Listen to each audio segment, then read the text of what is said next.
আসসালামু আলাইকুম সুপ্রিয় দর্শক, আপনাদের ভালোবাসায় আসলাম এক অসহায় মেয়ের কাছে। আমরা শুনবো তার জীবন কাহিনী। আসসালামু আলাইকুম। ওয়ালাইকুম আসসালাম। হ্যাঁ আপু, কেমন আছো? জি ভাইয়া ভালো আছি। ও যাক, তোমার নামটা আরেকবার বলো। ভাইয়া আমার নাম সাথী। তোমার নাম সাথে। তোমার দেশের বাড়ি যেন কোথায়? আমার দেশের বাড়ি গাইবান্ধা। গাইবান্ধা। তোমার ফ্যামিলিতে কে কে আছেন? ভাই আমার মা মারা গেছেন, বাবা বাবা আর আছেন। ভাই ও বোন আছে। আচ্ছা আচ্ছা আচ্ছা। তোমার আব্বু কি করেন? আমার আব্বু এখন মানে বিয়ে করে অন্য জায়গায় আসছে। ও তাহলে তুমি একদমই থিম, মাও নাই বাবাও চলে গেল তোমাকে ছেড়ে। জি তাহলে তো খুবই কষ্ট তোমার, না? আচ্ছা, কিভাবে জীবন যেমন করছো আর তুমি কোথায় আছো এখন? ভাইয়া এখন আমি আপাতত আমার এক বান্ধবীর বাসায় বাসায় আছি। আছো? ও আচ্ছা, তুমি এখন কি করছো? এখন বর্তমানে কিছুই করতেছি না। তাহলে তোমার পেটের ভাত কিভাবে হয়? কিছু একটা তো একটা লোকের করতে হবে, হয়তো দর্জি কাজ বা গার্মেন্টস চাকরি ভাইয়া বা যে চাকরি কোনো জব। চাকরি করার জন্য চেষ্টা ও করতেছি। চাকরি খুঁজতেছো? খুঁজতেছি ও আচ্ছা, যাক এখনো পাওনি। না। তো যাই হোক, তোমার ভবিষ্যৎ পরিকল্পনা কি আর আমাদের ক্যামেরার সামনে কি জন্য আসছো? ভাইয়া আমি চাচ্ছি যে আমার যেহেতু আমার কেউ নেই, বাবা থাকতেও নেই, চাচ্ছি যে একটা জীবন সঙ্গী দরকার আমার। আচ্ছা, একজন জীবন সঙ্গী হলে হবে নাকি একাধিক লাগবে? একাধিক পুরুষ লাগবে না একজন লাগবে শুধু? ভাইয়া তার যাতে মানে যে যার বউ মারা গেছে কিংবা হ্যাঁ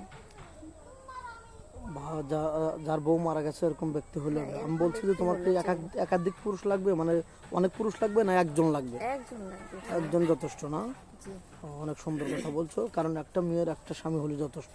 জি আর যারা বাজে মেয়ে তাদের অনেকটা লাগে নাকি? জি। তুমি তো মুসলমান, নামাজ কালাম তো পড়া হয়। জি ভাইয়া আমি মুসলিম। আচ্ছা, কোনো প্রবাসী ভাই যদি তোমাকে বিয়ে সাথে করে বাইরে নিয়ে যেতে চাই, তুমি যাবে তো?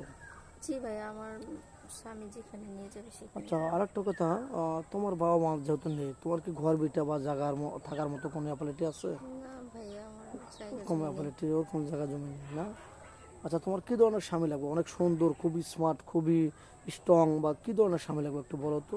না ভাইয়া আমার সেরকমটা দরকার না, দরকার হচ্ছে আমার যাতে সব কিছুর ভার নেই আর আমার মানে তোমার যাতে খেয়াল খুশি রাখে, হ্যাঁ খেয়াল। দুই বেলা দুই মুঠো ভাত ঠিক মতো দিতে জি পারে, তার সব চেয়ে বেশি কিছু কিছু চাওয়ার নেই। না। আচ্ছা, গোছায় বলতে পারতেছো না, খুবই নার্ভাস, অনেকদিন পরে আসছো। খুবই নরম মনের মানুষ, মুসলমান, নামাজ কালাম তো পড়া হয় না? জি ভাইয়া নমস্কার। আচ্ছা, তোমার কি ফোন আছে? না ভাইয়া আমার ফোন নেই। আচ্ছা, মেয়েটার ফোন নেই।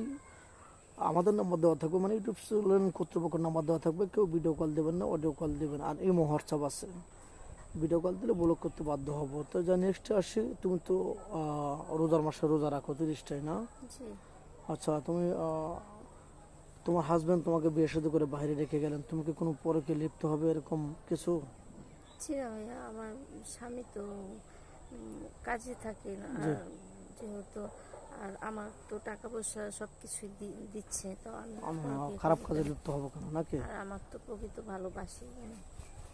আচ্ছা, যাই হোক, ভিডিওটার স্কিপ করতে চাচ্ছি না, এই বলে শেষ করে দিতে চাচ্ছি। ভালো থাকবেন।